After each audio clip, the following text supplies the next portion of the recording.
Hey y'all, so are you fluent in Canva? If not, let's level up in 5 minutes or less. So I'm your girl, E. Simone, the Graphixs Doula, and today I'm showing you how to master sets and collections inside of the elements to save time and create cohesive designs like a pro. Let's get started.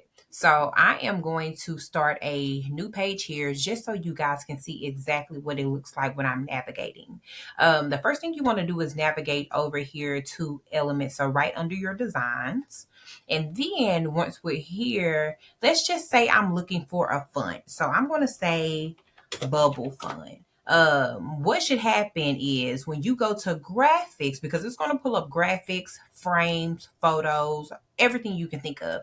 But specifically for this training, we're going to focus on graphics. So I'm going to hit see all.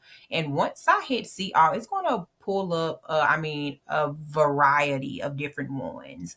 I like this one in particular. So I'm going to go ahead and choose the yellow one. So now that we have that, ideally, let's just say I want to spell the word happy, but maybe they don't have all the fonts here. No worries. What you're going to do is you're going to hit those three little dots right here, and it should populate a screen that looks like this. Once you're at this screen, you have two options: see more like this or view collection. And if you like this collection, you can actually star it, add it to your favorites, create a folder, whatever you want. In this particular case, I'm going to show you both options. So we're going to see more like this. And as you can see, it's going to pull up just more kind of similar in style, everything, what have you. Alrighty. But I'm going to go back and I'm going to show you the entire collection. So this is the entire collection to match this particular bubble style. If you look here, it gives you a set number. So I'm going to grab this one and I'm going to paste it here so you guys can see.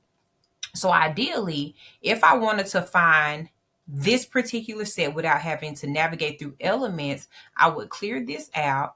I would copy this back in and I would search it and hit enter. Once you do that, it's going to pull up that set that we just witnessed. Keep in mind, pro tip, you always have to type set. You cannot just type everything after that. You need to type the entire set. Let's go for another one. Let's say we wanted to look up something tailored to SpongeBob, like a font or whatever, what have you. They have graphics here, and as you can see, they have a SpongeBob font. So let's add that to our canvas as well. And once we have it here, we're going to go back over to the three dots and we're going to view collection. As you can see, voila, it pulls up the entire collection. So if you're just wanting to add a little razzle dazzle to your fonts, please remember that the elements have amazing tools, amazing elements and things that will actually give your designs that natural pop. You'll be designing like a pro in no time. So again, if this tutorial was helpful, follow for more. Don't forget to like, comment, share, and save. And I'm signing off. And now you are officially fluent in Canva. Okay, bye.